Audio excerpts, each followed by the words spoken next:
It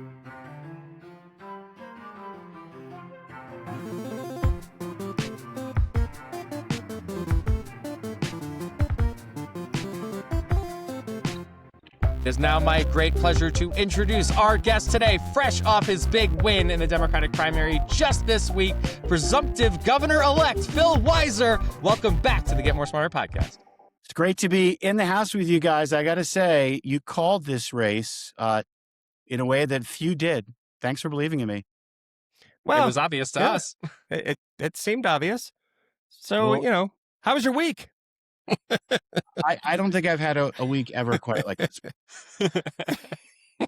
Well, hold on, let's back it up, because you did kind of come from behind in your AG's race in 2018. You started, I think, at 2% in the polls, if I remember correctly, and then went on to win a close and competitive race against Joe Salazar. What made this one different from that one? Well, I want to try a thought out. You both are perhaps two of the best people to say this to. I think winning that race was harder than this race. Yeah. And here's why. Let me just give you my theory of the case and poke holes in it. When I ran for attorney general, my background was I was a law school dean. I had been a law professor who founded a center on law, technology, and entrepreneurship. I'd worked for Obama in the Justice Department, the White House. I'd been a law clerk for Justice Ruth Bader Ginsburg. So I had a background, but I didn't have either a base or a track record of accomplishment. So my theory is the level of difficulty to build the campaign infrastructure, momentum, and energy in that race was harder because I was starting from less to then have to build what I needed to build. And in this race, having been AG, that gave me a track record. People are like, this guy sued Trump, I'm now 67 times and counting. Or this guy took on corporate landlords, or is taking on Meta for harming our kids for social media, or helped stop a supermarket merger. So this race, when I talked about my commitment to fight for the people of Colorado, it wasn't what I was going to do, what I could do. I could talk about what I had done. And so I think as I size up the level of difficulty of the campaign I just ran versus the one I ran 8 years ago, the one 8 years ago, I think was the harder campaign. So what do you guys think? Do you buy it? I think it's true. I think, especially when you're already an elected official, there's an idea that people have given you their approval before. And so other voters can be like, okay, well, people seem to think he was good enough to have been elected before. So, and I imagine you get in rooms a lot easier than you did 8 years ago. That's true. And then here's where I will give a little bit behind the curtain. We did over 300 house parties over the last 18 months. That's crazy. And the theory that I have, and I know you guys are two of the best, both political minds and political teachers, there's no substitute in my mind for putting in the work.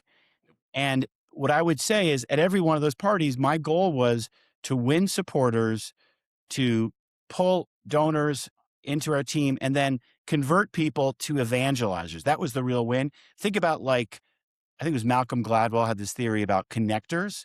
Yes. Imagine how many connectors did we have in our campaign? People who literally reached out to others they knew and asked them to come on board. We got a team together that was built methodically across the whole state, person by person, party by party, speech by speech. And one fun line that came in one of the articles that talked to the campaign said, Phil won because he was willing to drive long distances to give short speeches. And I'm like, yeah, that's about right. That's really good. So how different is your life today than it was a week ago? The amount of incoming right now that I've had to manage is next level. So that's a big one. Second is the reality is still setting in. So I can't tell you that it is fully processed, that this is over, because I've been at this for so long. Right. It is among the more like, did this really happen experiences that I've been through. How can you prove you're not in a simulation of Phil Weiser becoming a Democratic nominee? This was all a dream. I'm like, oh. So we're a politics, not necessarily a policy podcast. You got plenty of that, and we'll ask you some ideas questions later down the line. But we're really interested in your assessment of what you thought the key ingredients in delivering what, in most observers' minds, obviously besides us, was a pretty big upset against Senator Bennet, who started the race releasing a poll showing him up by 30 points. What did you do to get from there to here? Well, the first one is I was never afraid. I wasn't afraid to lose. I wasn't afraid that I would fail. The big mistake some people make in life in lots of different contexts is they're afraid it's not going to work out. They're afraid to put themselves forward. They're afraid they might. And I said, no, I'm going to approach this campaign with a learning mindset. And I get this from Roy Romer. Roy has this great teaching, and he was our honorary campaign chair. He said, the candidate who learns the most and has the most fun is usually the one who wins. So as I thought about the campaign, I thought, how can I create a campaign that will enable me to learn, building a team, learning together, and have fun? Now, I have to admit, my ideas of having fun are different from others. People think 300 house parties are like, are you insane? But for me, I would always be like, and they're like driving all the way to like Durango and Cortez. Are you insane? That was fun for me. And I feed off of people's stories. I'm energized by the chance to help and to serve people. And so I leaned into that. And so you could just imagine two different mindsets. One would be like a fear of failure mindset, a hesitation. Do I do it? Maybe not.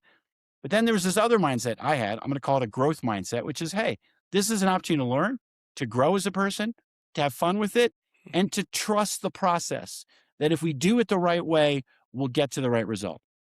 Yeah, you remember early in the campaign, we talked about your just general demeanor is very happy warrior. And I think you never lost that for a second. In fact, it only kind of became more of your persona. As of this recording, and there's still a couple thousand ballots trickling in from various parts of the state here, you're up by nearly 14 percentage points. Even in my belief in optimistic scenario, and most people we talked to said they thought it was about 5 points either way. Phil won by 5, maybe Bennet won by 5. Why do you think the margin ended up being so big? I want to add a level of interesting complexity. And again, I'm a big fan of the theory of the multiverse, because you get to run multiple simulations and see how they go. If you said, we're going to run this campaign in the multiverse, series of simulations, and you're going to get outspent. You guys have probably calculated this too. If you add how much was spent in the super PAC against me, plus the Bennet campaign against our team, and there was a small independent expenditure committee that helped me, I think that's probably at least 2 to 1 against me, maybe more. Yeah. Right? So let's just say I'm outspent, and then Bennet loaned himself $1 million too. So let's just say I'm outspent 2 to 1 or more. How much do I win by? And the chance that you would say to me, hey, you're going to get outspent 2 to 1 and win by 14 points. Wow. Right. Now, here's what I can say now, having that it happened. And I did have a suspicion, maybe a fantasy this could happen. I thought, if they're going to end up pouring a ton of money in against me in cynical negative attack ads, there's a chance it'll backfire. And one of the lessons from this campaign, I hope you guys can preach this, because I believe it, and I believe its truth is a path to better politics. If people think you win campaigns with huge amounts of money in your super PAC from out-of-state billionaires, companies, dark money, whatever, and then you do cynical negative attack ads, I want people to say, wait a minute, that didn't beat Phil Weiser. Maybe that's not so smart. Because my theory is, if people can smell BS versus sensing authenticity wins over the BS every time. And the attack ads against me were cynical BS. I don't think people who pay close attention would think Phil's whatever names they were calling me. And as a result, I think people actually were more turned off by them than motivated. And if people did their homework, and this was my hypothesis, was that at the end of the day, people would make an informed decision, do their homework, whether watch one of the debates or listen to a podcast or do some research. I thought that's going to help drive us to victory. So my theory the whole way through, my belief the whole way through, is that this would be a test of democracy, and democracy would win. And I do believe that's what happened. We're going to be a little off script here. I thought the attacks against you were so goofy because they were just internally inconsistent logically. Phil didn't sue Trump enough. Phil sues Trump too much. You can't have it both ways. And when you're saying that Phil sues Trump too much, you are literally reinforcing your message. Yeah. So whenever I came You're across saying a Bennet he did negative, sue him some. yeah, Like, it's like, right. like the internal logic of that thing didn't make sense. Is that how that struck you too? Yeah, here's another way to say this. I'll offer two frames. One is, Michael Bennet chose to vote for all of the Trump cabinet picks he did. And to me, it was very clear I was going to have a contrast in this race. All the lawsuits I brought, many of which were against Trump cabinet picks he voted for. And it would raise the question, why did you vote for these people? Is that a smart thing to have done? Do you still stand by them? Or are you now willing to say these people don't belong in these positions? And Michael Bennet did say about Chris Wright, that was a mistake. He shouldn't have supported him. But around Brooke Rollins, take one example that we made an ad on. He said at one debate, I will defend Brooke Rollins to the end of the campaign. And I said, I've sued her 4 times. We've won all 4 of those lawsuits. Twice Right. was about SNAP benefits, taking away food from 600,000 Coloradans. Once was about their culture war, trying to withhold money from schools. And once was about firing firefighters. And I thought that was going to be a real contrast. And what was their initial point, as you mentioned, was Phil is an opportunist. He's only suing Trump because it will help get him elected. And they'd spent a fair bit of time trying to make that argument. The 9 News debate called that out perfectly because Michael was asked the question, you said he's suing because he's an opportunist. Tell us which lawsuits Yeah. he brought Right. were opportunistic and weren't on the merits that he shouldn't have brought. And I've won of the 67 lawsuits, close to about 40 right now we're in the winning side of. Right. So it's a pretty strong record.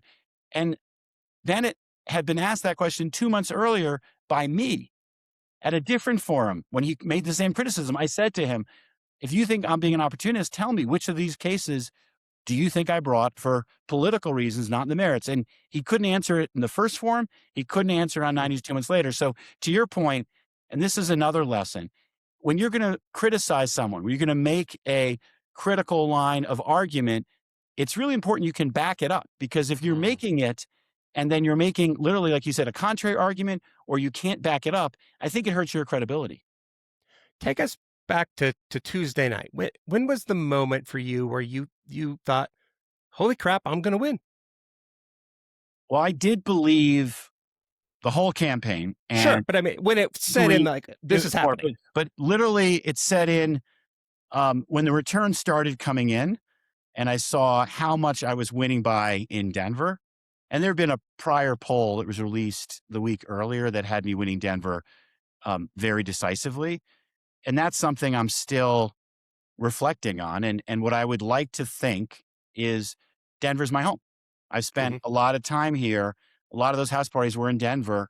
We've got a lot of yard signs in Denver. This is my base, my home base, literally and figuratively. And I thought, if I carry my home base a lot, that's a good sign. And then some other counties came in that were not as close to home base, that were strong for me.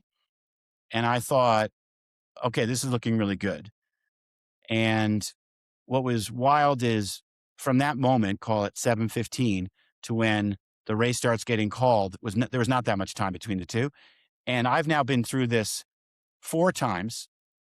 One time, 8 years ago, you guys remember this, there was no election called. It was a 5,000 vote margin, not like the Republicans right now. Like, this is where I was 8 years ago on Friday waiting. And then literally 8 years ago on the Saturday after election day, Joe Salazar called me up and said, I realized I don't have a path. He conceded. And that was good of him, because he could have waited until it was officially certified. Sure. And it would have taken up more time. But he did acknowledge it, and he was gracious. And I gave him the room to figure out what was going on. Then with respect to my election that fall, George Brockler went to bed that night, didn't call me. And I gave a speech based on someone calling the race at like 11 p.m.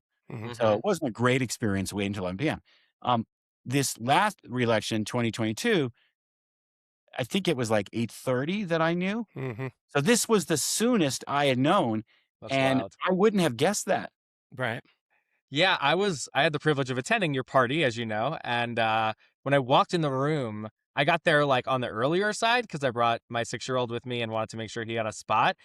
It was impossible to get in. The place was absolutely slammed. And a friend of mine had gone to visit the Bennet party and came over here, and she goes, "Phil's absolutely going to win." And I was like, "Well, I think that, but how do you know?" And she goes, "Because nobody's at the Bennet party and everybody's here."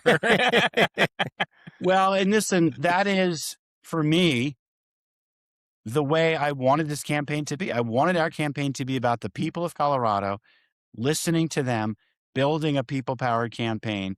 And all those people wanted to be there. And a lot of people who couldn't be there were with us in spirit.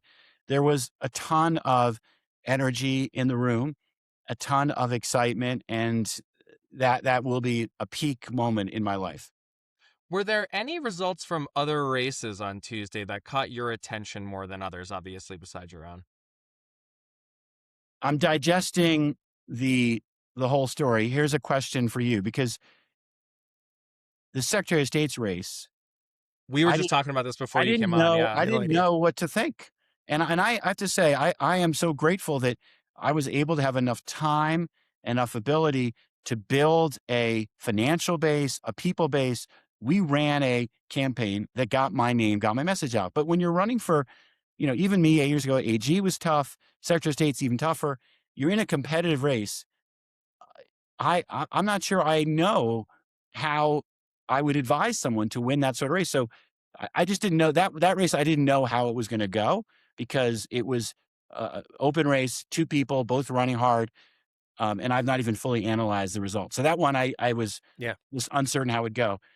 Good question. Were there other races that was a big one? Obviously, the first congressional district Sure. was one that a lot of us were watching, and the difference between the first congressional district and Secretary of State's races, we saw a lot of energy in the first congressional district, Mhm. Right. such that there were people who were increasingly confident that Malakis was going to win, where I'm not sure I knew anyone who could tell me, I'm really confident that Jesse Daniels was going to win, or I'm really confident Amanda Zaz was going to win, because it was a race that it's a hard race to break through. And that's a challenge for our politics.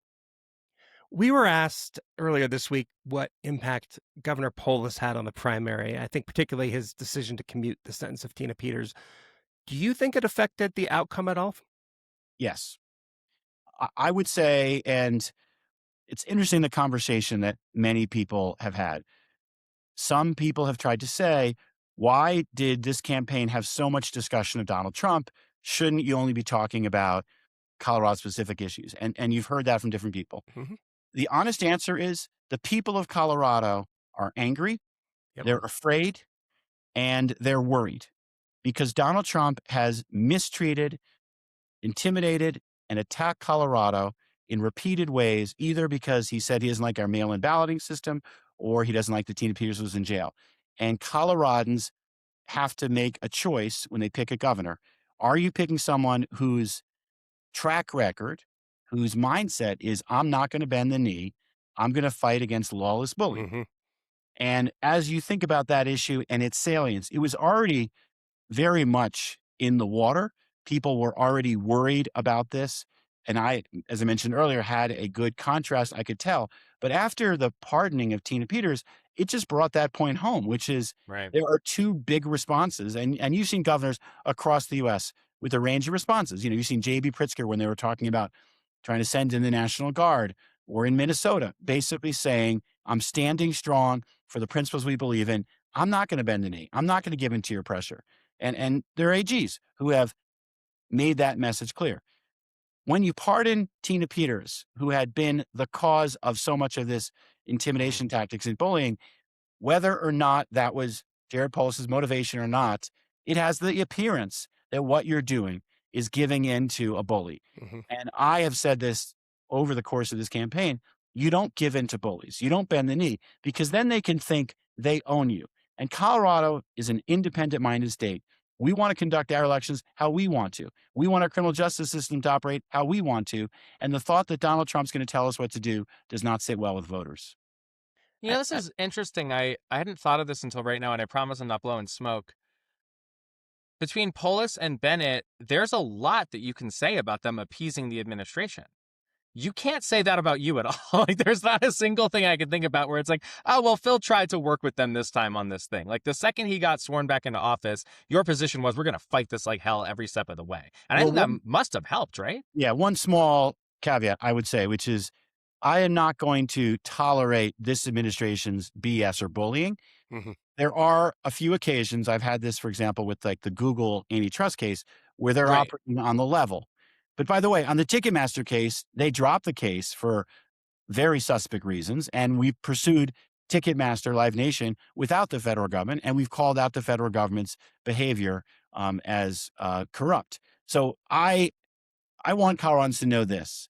I am going to play this straight. I'm going to stand for what's right. I'm not afraid to take on anybody. And there is a worry out there. Are you going to fight for me, or are you going to feel some, for whatever reason, call it accommodationist Mm-hmm. or bending the knee or playing nice? And whoever the person is who you're giving into, if it's Brooke Rollins or Sean Duffy, Brooke Rollins, Agriculture Secretary, Sean Duffy, Transportation Secretary, he withheld EV funding from Colorado. Right. There's a natural negative reaction, which is, wait a minute, I want you fighting for me, not working with those hurting me. So Phil Weiser, not nice, is the general election message. Scrappy fighter. If you treat us nice, I can be Yeah. nice. You treat us mean, I'll come right back at you. So we know it's early, but you spent your whole campaign kind of famously generating policy ideas from everyone you spoke with, putting all those miles in the car, drinking all that iced tea. And apparently you've generated like 100 pages of proposals from people you've met with over the last year and a half. I know it's early, but have you started to think of what your agenda is going to be as governor? And can you share at least some like buckets of work that you're thinking about regarding like what you're most excited to get to work on as governor? Absolutely. And it was nice how this came through in the unity event we had recently. My campaign and campaigns in general should be about listening to the voters. And when I ran 8 years ago, I think we can probably talked about this, I didn't start the campaign with the opioid crisis as my top goal as Attorney General. Right. But I finished it. That was my top goal. And it is a signature accomplishment of what I've done as Attorney General. I'm going to give you 3 buckets. And we did update the document. It's now 109 pages, called the Colorado. Oh, cool. Yeah, you can check it out at philforcolorado.com. I will give you 3 buckets. Number 1 is affordability, particularly housing and healthcare. Coloradans are hurting. Yeah. And there's a real worry that young people growing up here can't afford to live in the States. That is going to be top of mind. How do we bring people together and work both of those challenges? Second bucket is from, call it cradle, early childhood education, to career skills. I want us to invest and lift up young people's futures. We're going to have to change our Taxpayer Bill of Rights or TABOR to do that. I've got a plan for how I want to do that. But that investment from cradle to career would be my second bucket. And my third bucket is, how do we help people feel empowered and supported so they can build their business, they can hire people, and do it in Colorado? Because if people start thinking, I can't build my business here, I can't get a good job here, people are leaving. And there's a real good chance in 2026, Colorado loses population. And I'm worried about that downward cycle feeding on itself, where we're losing jobs, we're losing tax revenue, we're losing our mojo, kind of like we were in the mid-1980s when we lost population. I want people to feel this is a vibrant place. I want to live here. I can build my business here. And right now, that sort of is in the balance. We've talked about your lawsuits against the Trump administration, and federal judges in recent weeks have been ruling against the Trump administration pretty often, from naming the Kennedy Center to rejecting his slush fund for insurrectionists. Did you expect this to happen? Is this a trend that can continue? Yes. What I want people to know, and it was evident from the early days, and I kept having this conversation. A lot of people were like, is the judiciary going to act as a check on this lawless president? And I said, take birthright citizenship, a case the Supreme Court just recently decided. There's no way that overturning a constitutional protection this clear is going to stand up. And when that case was at the district court level, a judge said rhetorically to the U.S. Department of Justice, where were the lawyers when you were writing this up? This is so blatantly unconstitutional. And then to a recent one, Jason, the president tried to create for himself authority over the Postal Service to interfere with Colorado's elections. Blatantly unconstitutional, rejected by a court. So I did have the expectation, and that's why this charge that was levied that my lawsuits were opportunistic, to me, rang hollow and wrong. Every single lawsuit we have to bring, we're analyzing what are the merits of this case. Now, not every lawsuit I brought that I think was a 90% chance. Sure. Sometimes our arguments are better than others, but I thought we had good claims and responsible arguments that we needed to make. And that's why we're winning again and again. Let's take it on the 14th Amendment birthright citizenship for a second here. So you can give us a little legal scholarship if you don't mind. Weren't you a little freaked out that it was only a 1-vote margin? Yes. I do want to say, and I think I said this in my social media post, that case should not have been that close. It's the plain text of the 14th Amendment. There is no other way to interpret if you're born here, you're a citizen. But almost half the bench found a way not to. I mean, that scared the daylights out of me. There's one nuance I'm going to add, and Akil Amar, for those who want to geek out, read his op-ed on this in the New York Times. There's a phrase, if you're born here, comma, and under the jurisdiction hereof, comma. Now, the category that I believe that clearly envisioned is you could be born here, the child of someone who's in an army, and you're governed not by the jurisdiction of the United States, but by the laws of war and the Geneva Convention. You could be here and the child of a diplomat with diplomatic immunity. You're not subject to the laws of the United States. But if the United States has jurisdiction over you and the laws would normally apply, obviously think about our criminal laws, then you're born here, you're a citizen. I've not yet read that opinion, one of the products of the week being quite as busy. But I have the understanding that those who dissented, sided with President Trump, are trying to use that clause in a way that I don't believe is a reasonable use of that clause. And one of the challenges for our justice system in the Supreme Court is our Supreme Court justices looking like they're making decisions that are more ideologically driven, less on the merits of the case. And I will say, I am grateful, this is the other side of that coin, Chief Justice Roberts, Justice Amy Coney Barrett, they were clearly with the others. Kavanaugh, the 6th vote, had a very funky concurrence that I have not read exactly how he gets there. But I'm concerned that the court made that case closer than by any stretch of my imagination should have been. So the big national news recently is that President Trump has made $2.2 billion in his first year back in the White House, a staggering and unprecedented sum of money, largely from his crypto ventures that are totally not bribes. He was asked about this a few months ago by the New York Times and answered in a way that was unintentionally poignant. What he said was, quote, "I found out that nobody cared." Obviously, it's not accurate to say that nobody cared. I think the three of us do. But is there some truth to what he said in that statement? I'm going to put this in a different frame. It's our job as Democrats to make the rule of law versus lawlessness and to make integrity in government versus corruption voting issues. And if we can, and John Ossoff's speeches, to take one example, are powerful on this. If we can say we can either have a government that operates for people in a responsible way, or we can have a corrupt government that enriches those in government and their allies in an irresponsible way, that's on the ballot. I believe that Americans of all stripes are going to be like, yeah, I kind of want a government that operates on the level fairly. It should not be a enrichment opportunity for those in government and their allies, their families and friends. And one area that you're seeing more attention is prediction markets.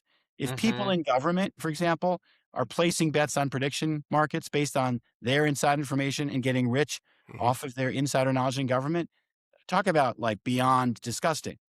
However, right now, we don't have laws that are banning and regulating and punishing that sort of behavior. So we need in 2026 and 2028, call it a rule of law, an anti-corruption agenda. And we need to make sure that those who do care, and I I don't think the president is right on this. The American public is concerned. But the problem is, this is where I think Trump's statement has some currency. The public has so much cynicism at this point Right. that they are less activated by appeals of we need to fight corruption. And the other problem is, in a world where so much information is out there, we don't have the type of respected bodies we had during Watergate.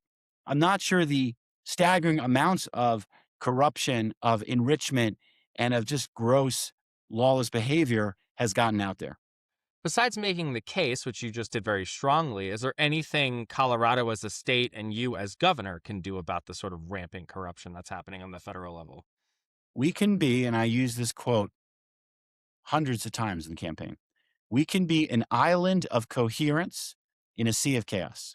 So what does that mean? It means in Colorado, I want to operate transparently, on the level, according to the rule of law, always for the people, which means in our administration, we're going to make sure there isn't any of this prediction market betting.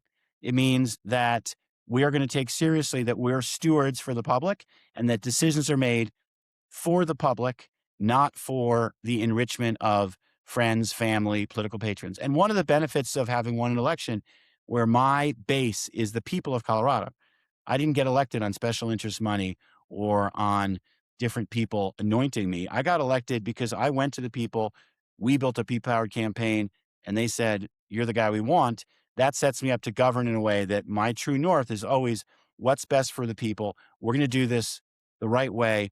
We're going to be an island of coherence in this sea of chaos. And my belief is other states that are islands of coherence, that'll help shift the level up.